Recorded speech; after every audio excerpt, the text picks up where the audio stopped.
नमस्ते। पिछले दिनों मेरे पास एक पेशेंट आई थी जिसका नाम था निकिता। उम्र थी 19 साल। इंजीनियरिंग कॉलेज की स्टूडेंट थी।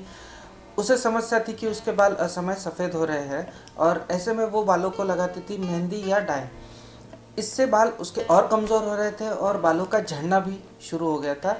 और ये समस्या सिर्फ निकिता की नहीं, लेकिन युवा पीढ़ी में ऐसी समस्या हमें अक्सर देखने को मिल रही है जहाँ उनके बाल असमय सफ़ेद हो रहे हैं। और ऐसे में ये जानने की उत्सुकता उन्हें होंगी कि क्या कोई इलाज है, कोई ट्रीटमेंट है या कोई उपाय है जिससे हम सफ़ेद बालों को फिर से काला कर सकें। तो आइए इसी की जानकारी लेते हैं आज के वीडियो में। मैं डॉक्टर विपुल भट्टर आप सभी का मेरे यूट्यूब चैनल में फिर से स्वागत करता हूँ।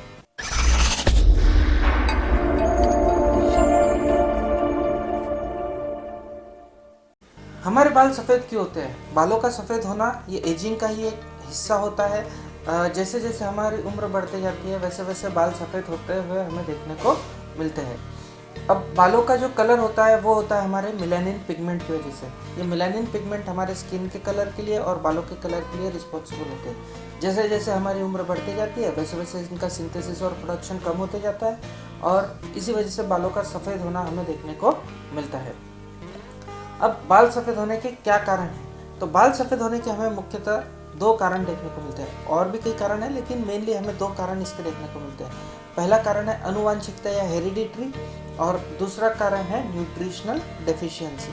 आनुवांशिक कॉज या हेरिडिटरी कॉज यानी कुछ ट्रेट्स होते हैं जो हमें हमारे माता पिता से मिलते जाते हैं। जनरेशन टू जनरेशन कुछ क्वालिटीज़ हमारे बॉडी के अंदर आती जाती है।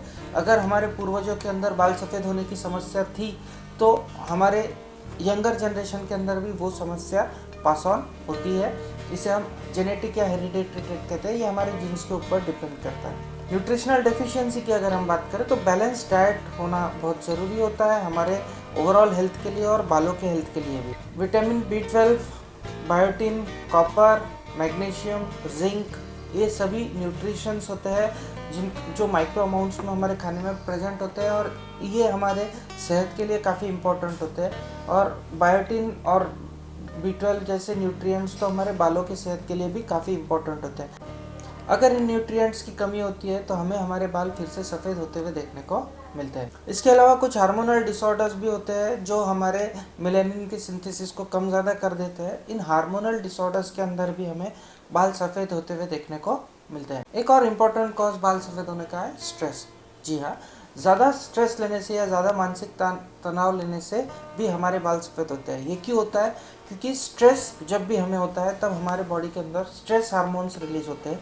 ये जो स्ट्रेस हार्मोन्स होते हैं वो मेलानिन की सिंथेसिस को कम कर देते हैं। इस वजह से हमारे बाल सफ़ेद होना शुरू हो जाते हैं। अगर हम आनुवांशिक कॉज या एजिंग की प्रोसेस को छोड़ दें तो जो न्यूट्रिशनल डेफिशिएंसी की वजह से बाल सफ़ेद हो रहे हैं वो पूरी तरह से ट्रीटेबल है। वी कैन ट्रीट इट और इसके काफ़ी अच्छे रिजल्ट्स भी हमें देखने को मिलते हैं। इसके बचाव के लिए हम क्या कर सकते हैं? इसके बचाव के लिए हम कुछ स्टेप्स ले सकते हैं और रोज़मर्रा की ज़िंदगी में कुछ बदलाव कर सकते हैं जिससे कि हम इस तकलीफ से थोड़ा बच सकें। तो सबसे पहला बचाव का उपाय है भरपूर पानी पिए।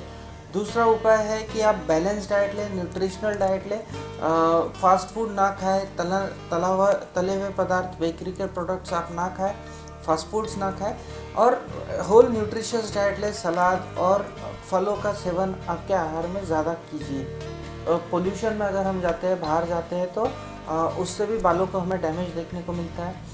केमिकल्स का प्रयोग हमारे बालों पे हमें नहीं करना है। जितना ज़्यादा केमिकल्स का प्रयोग हम बालों पे करते हैं, हमने देखा है कई लोग कुछ स्टाइलिंग जेल लगाते हैं, कोई कुछ लगाता है बालों को स्टाइल करने के लिए, स्मूथ करने के लिए बहुत से प्रोडक्ट्स आते हैं। दीज आर अल्टीमेटली केमिकल्स और इन केमिकल्स का भी बालों पे हमें डैमेज देखने को मिलता है और असमय बाल सफ़ेद होना शुरू हो जाते हैं। स्ट्रेस बिल्कुल ना लें।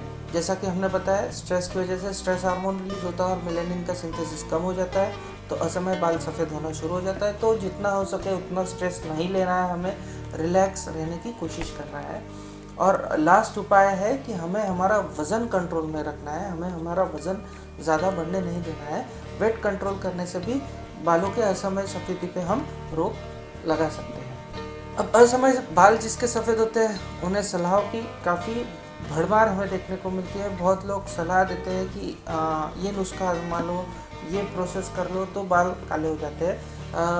फॉर एग्जांपल एक नुस्खा है कि नारियल तेल और नींबू मिला के बालों को लगाइए। कुछ लोग कहते हैं कि इसमें कपूर भी मिलाइए, नारियल तेल और कपूर मिला के बालों को लगाइए तो बाल फिर से काले होना शुरू हो जाते हैं।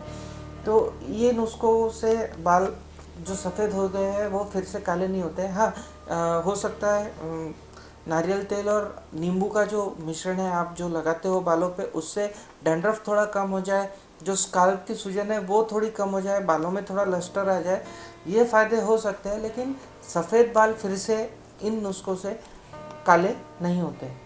बालों को केमिकल लगाने के अलावा बालों को अगर हम आयरनिंग करते हैं या स्ट्रेटनिंग करते हैं बालों की बार बार, तो उससे भी बालों को डैमेज होता है और असमय बाल सफ़ेद होते हैं।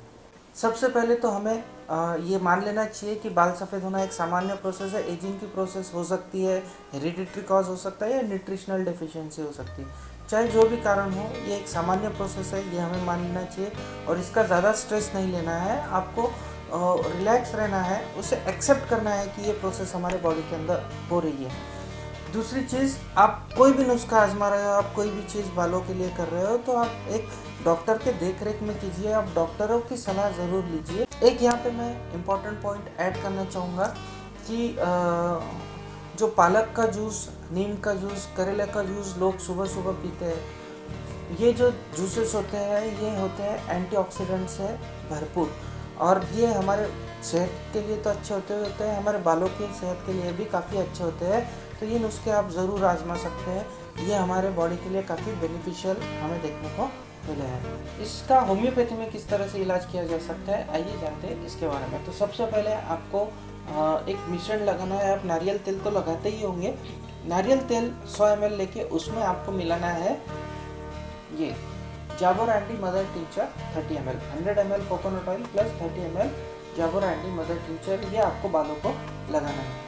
अब आइए जानते हैं कि हमें इंटरनली कौन कौन सी मेडिसिन लेना है। तो पहले 2 महीने के लिए आपको लेना है थेरेडिनम 30 सुबह दोपहर शाम 5-5 बूंद, और साथ में आपको लेना है Wiesbaden Q mother tincture, Wiesbaden mother tincture या विस्बाडेन क्यू 20-20 बूंद गुनगुने पानी में आपको सुबह शाम लेना है।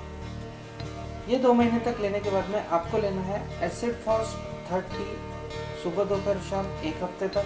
फिर उसके अगले हफ्ते आपको लेना है लाइकोपोडियम 30 सुबह दोपहर शाम 1 हफ्ते तक, और उसके बाद आपको लेना है विस्बाडेन 30 सुबह दोपहर शाम उसके अगले हफ्ते तक।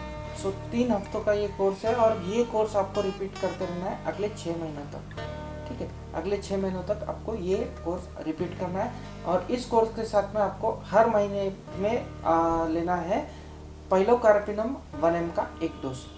एवरी मंथ आपको पाइलोकार्पिनम 1 ml का डोज इस ट्रीटमेंट के साथ में लेना है। ये फार्मूला ज़्यादातर लोगों के अंदर हमें कारगर साबित होता हुआ देखने को मिला है, और काफ़ी लोगों को इस फार्मूले से आराम हुआ है। आशा करता हूँ ये फार्मूला आप भी ट्राई करेंगे और आपको भी इसके काफ़ी अच्छे रिजल्ट्स देखने को मिलेंगे।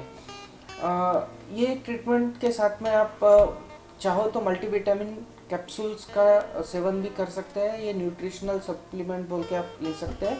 मल्टीविटामिन कैप्सूल से ट्रीटमेंट में और ज़्यादा फ़ायदा हमें देखने को मिल सकते हैं। आशा करता हूँ आपको ये वीडियो पसंद आया होगा। आपको ये जानकारी कैसी लगी ये मुझे मेरे कमेंट बॉक्स में लिख के बताइए।